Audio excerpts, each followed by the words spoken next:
histoire parle-t-on dans les journaux que nous n'avons pas encore lu? D'argent. Ah. Eh oui, elle perd beaucoup d'argent, mesdames et messieurs. Pas seulement dans le cadre de ce scandale qui est ce matin en couverture du Parisien aujourd'hui en France et dont pour le coup on a un peu parlé tout à l'heure. Ce milliard, rien que ça, ce milliard d'euros bloqué dans le coffre des banques parce que quand le détenteur d'un livret A meurt, par exemple, figurez-vous comme c'est étrange que les banques ne rechercheraient pas toujours de manière très assidue les héritiers de la personne décédée afin de leur verser l'argent.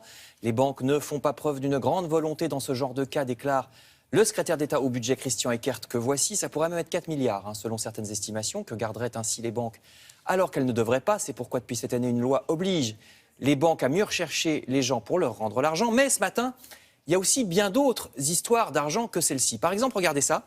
Il s'agit des trains. C'est un article des Échos. Certains TGV seront désormais moins chers, mais ils rouleront moins vite. Par exemple, sur le Thalys, la ligne Paris-Bruxelles, dès le mois d'avril, il y aura des billets à partir de 19 €, même 15 € pour un strapontin, parce qu'on peut maintenant réserver un strapontin, William, et même 10 € sans garantie de place assise. Alors, comment on fait pour assurer des prix aussi bas, outre le fait qu'on peut louer des strapontins et des places debout? Eh bien, ces TGV rouleront moins vite, nous dit le Figaro, que vous voyez ici. Ils mettront entre 2 h et 2 h 30 pour Paris-Bruxelles contre 1 h 20 en TGV normal. Ce sont donc des trains grande vitesse sans grande vitesse, ce qu'on appelait autrefois des trains. Vous voyez? Oui. Tout cela vous rappelle peut-être les bons vieux corails, Ah oui. qui justement étaient pas rapides mais pas chers. Eh bien, justement, voici, regardez, les corails, la SNCF les remet en marche, eux aussi. Article sur le site web de l'Est républicain, les corails sont de retour sur, ici c'est Paris-Nancy, 3 heures au lieu d'1 h 20, mais beaucoup moins cher que le TGV. C'est une évolution sociale qu'il faut noter. Ça marque bien qu'on est en crise. Autrefois, on supprimait les corails parce qu'on se disait c'est le progrès, la France aura bien assez d'argent pour financer le TGV. Puis finalement, on y revient, donc ça prouve qu'on est vraiment en crise.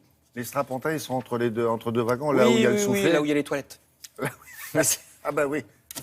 Mais il n'y en a pas beaucoup d'ailleurs, un ou deux. Bah non, mais il n'y a pas de hein. petites économies. Ouais. J'ai décidé de citer un proverbe de ma grand-mère à chaque fois aujourd'hui. Oui. Alors je reste avec la SNCF, mais alors là c'est... C'est souvent le même. Hein, Non, ça change. Ah bon. Tiens, vaut mieux que tu l'auras.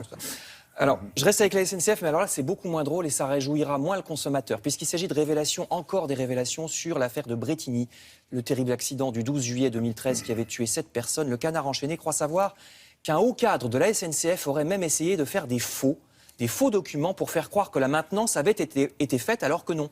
Cette affaire ne s'arrange donc pas, écrit le Canard. Déjà, le journal avait affirmé que la hiérarchie SNCF aurait briefé ses employés pour leur dire ce qu'ils devaient répondre aux juges qui les interrogent. Des témoins disent aussi que l'entreprise essayerait de faire porter le chapeau de cet accident à un cheminot en particulier, un lampiste qui en fait n'y serait pour rien, je cite le Canard enchaîné. Et de son côté, l'Humanité en remet une couche. Le journal communiste croit savoir que la gestion du personnel par la SNCF serait catastrophique. Je cite l'adjectif de l'Humanité. Des trains seraient désormais supprimés dans certaines régions faute de personnel.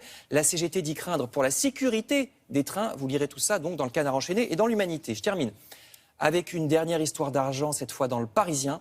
Le journal se demande si on ne serait pas en train de créer un permis de polluer. Il s'agit d'un amendement à la loi de biodiversité. Étrangement, regardez. Cet amendement dégagerait les entreprises de leurs responsabilités en cas de catastrophe. Si une entreprise, par exemple, est responsable d'une marée noire ou d'une explosion, elle n'aurait rien à payer aux victimes si on n'arrive pas à prouver que l'entreprise a enfreint une loi. Or, ça arrive qu'une catastrophe ait lieu alors qu'aucune loi n'a été enfreinte, certaines marées noires, par exemple.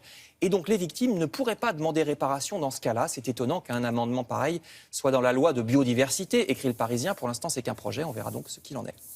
Merci beaucoup. À tout à l'heure.